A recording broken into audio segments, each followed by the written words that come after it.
Hi, my name is Mary Spender, and you are watching Tuesday Talks. And this is Nita Strauss.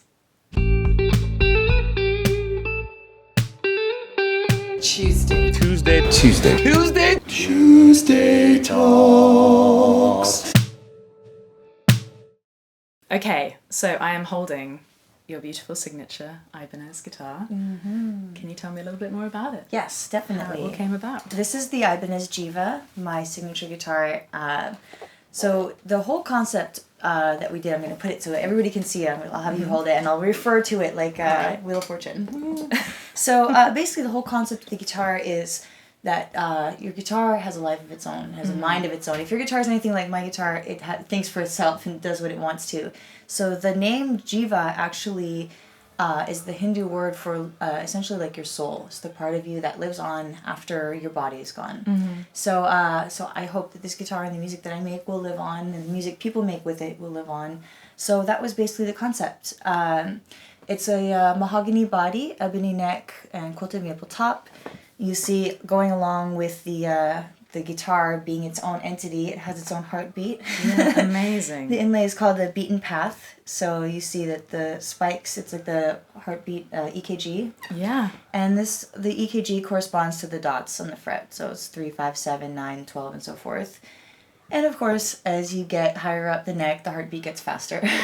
So when you do your solos, it gets a little more exciting. Your pulse is racing. Amazing. Yeah, and the pickups are my signature DiMarzio Pandemonium pickups. Again, it's the first signature guitar that Ibanez has done for a female artist, and also the first signature pickups that DiMarzio has done for female artists. So very, very honored. Oh my god, you're just paving the way. I'm just so honoured. We just got a bulldozer. We're like, we're going forward. Absolutely. So I understand that Larry DiMarzio helped you choose the top in terms of the colour scheme. So we were talking, my boyfriend Josh and I were at lunch with Larry DiMarzio, and we were talking about the pickups and the concept, and he said, so what is the guitar going to look like? And my original concept was black on black on black, because I'm always wearing all black. I'm not really so much of, pink wearing or purple wearing. Yeah. I know you understand. It's a uniform. So I thought, well, I just want trans black, ebony neck, just like simple, dark, sexy, And Larry took a look at me, wearing black jeans and a black top and a black leather jacket. He goes, well, look at you. Blonde hair and black clothes. He goes, what about black and blonde? And it just kind of clicked. I was like, this is, because you never really see black, trans black to natural maple. It's not really common, but it's so classic looking. It's not, from the binding to the, the kind of neutral color scheme. It's not like a super statement guitar. It's not like one of the pink jams or something where you go like, it's a pink guitar. That's a choice. Like this is something that anybody from metal to rock to jazz to anything can play and look cool playing. Exactly. Really important. Do you think that's the trick with signatures, to allow them to continue to have a life once you're, done playing, and definitely for them to just live on and look make at the gem. Yeah, the gem is. Look at the Les Paul. The Les Paul is the original signature series. That's so true. And most people don't even know that it was for Mr. Les Paul. Yeah. They just think, it's the iconic guitar. So, and the gem, and then hopefully the Jiva will live on and do great things after I'm done using it on stage. Did you learn anything in particular when coming up with this? Well, I learned that you can't use rosewood anymore. I know. Which I didn't want to anyway. Ebony and maple, I think, are, far nicer fretboard materials to use. I've been designing this guitar in my head since I started playing the guitar. Most guitar players, you just think, I have this guitar, but if it only had a maple fretboard, or if it only had these pickups, or if it only had this, reverse headstock, or the matching headstock like we have here. And so this was my way of just designing that guitar. If it only had these exact specs. And the one that people can buy in the store is the exact same one I'll play on stage. There's no difference. There's no special custom shop model for me. I could go into any music store in the world and grab this guitar and play it on stage, and it'll be exactly the same. Well, I'd have to put strap locks on it, but besides that. Besides the tiny detail, honestly, that is it. It's so slick. It's cool, right? And you see the back too. It's got Purple Heart. It's maple. Nice thick piece of Purple Heart in the back of the neck. Yeah. Which just and it's thin too. It only weighs 7 pounds. The whole guitar. And you see it's got the S series balance.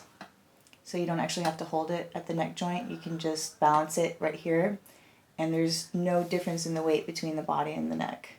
So it's a nice guitar. So, in the way that it is slim and lightweight, does that allow for you, because obviously you pull some moves on stage. Oh, yeah.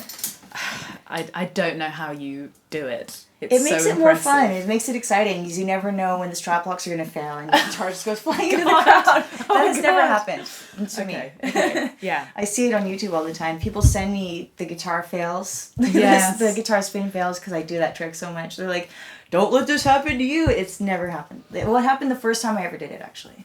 The first time I ever tried that guitar spin, it did happen. But after that, it was fine. I will be honest, when I was 13 years old and learning guitar, obviously in my bedroom, I got my Pacifica 112, put some strap locks on it, and then spun it around and I smashed a light bulb. That's getting off pretty easy. You gotta try it in the backyard first. Yeah, I know. I should not have done it indoors. Yeah, backyard. Amazing. That's so, right. You're working on a solo record right now. That's right. So we did a Kickstarter for my solo record, Controlled Chaos. And it was a modest Kickstarter. We didn't ask much. We asked for $20,000, and that was to cover the recording, the pressing of CDs, and the first leg of the tour, which wouldn't really cover the whole tour, but at least, would help me, with a van or bus or, or whatever. We'll be sharing transportation on the tour. So, just a modest amount to cover the first things. And we hit the 20,000 in 2 hours. We hit the 30-day goal in 2 hours. Mind-blowing. And that really showed me that people are willing to pay for music. Everyone always says music is dead. This is, people are only downloading and streaming music. No one's buying stuff.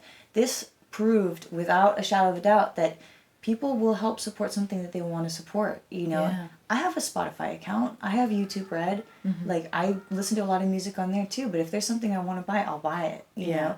And the fact that we raised 6 times the Kickstarter goal proves to me that people still are willing to put in, it's $10, $20, all the way up to, people bought my actual Jiva guitar for, so at every different level, people were willing to say, I support this and I'm willing to put my money where my mouth is and put a couple of my hard-earned dollars, to help this become a reality. So it was amazing. Well, they're so willing to support an artist that they've, watched and loved. So, it's amazing. It's amazing to utilise it as a tool to be able to continue your craft as well. Yeah, I see a lot of people doing it with Patreon and, different things. And do you do the Patreon? I do a Patreon. How is it?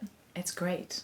I can't believe it. For a small fan base that I have, and my low-level status, it's life-changing. Can you tell me a little bit about the Patreon? So it's a bit like a Kickstarter, but it's ongoing. It's ongoing. Okay. So it's it's like a Spotify account. It's a subscription service. And what kind of stuff do you post? So I do these episodes of Tuesday Talks. Okay, is this for Patreon?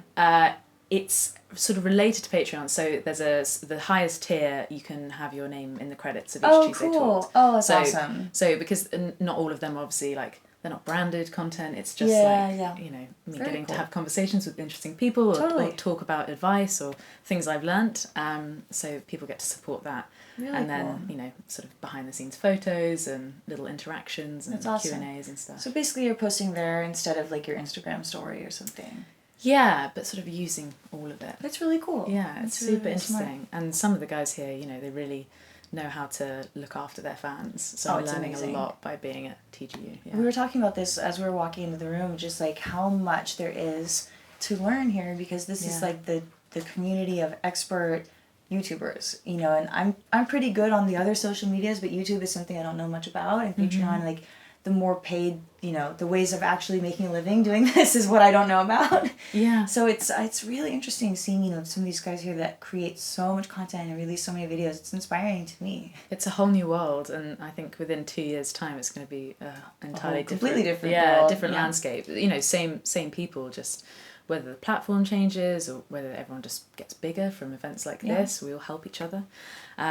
But so tell me more about the music. Have you've written the whole album? I've written most of it. So I had written a little less than half before starting the Kickstarter, and I've been in the studio in LA, or actually it's a nice break being here in Germany, taking a break from the studio to come and work. Yeah. But it's good. You know, working on instrumental music really gives me a chance to develop some skills as a guitar player that I started to develop and then they took a back seat, you know, 'cause as a hired guitar player almost all my life, I've really like sort of put my own, you know, playing and the stuff I love to play in the back seat to learn Alice Cooper songs or Iron Maiden songs or Jermaine Jackson songs or whoever it is that I'm playing with.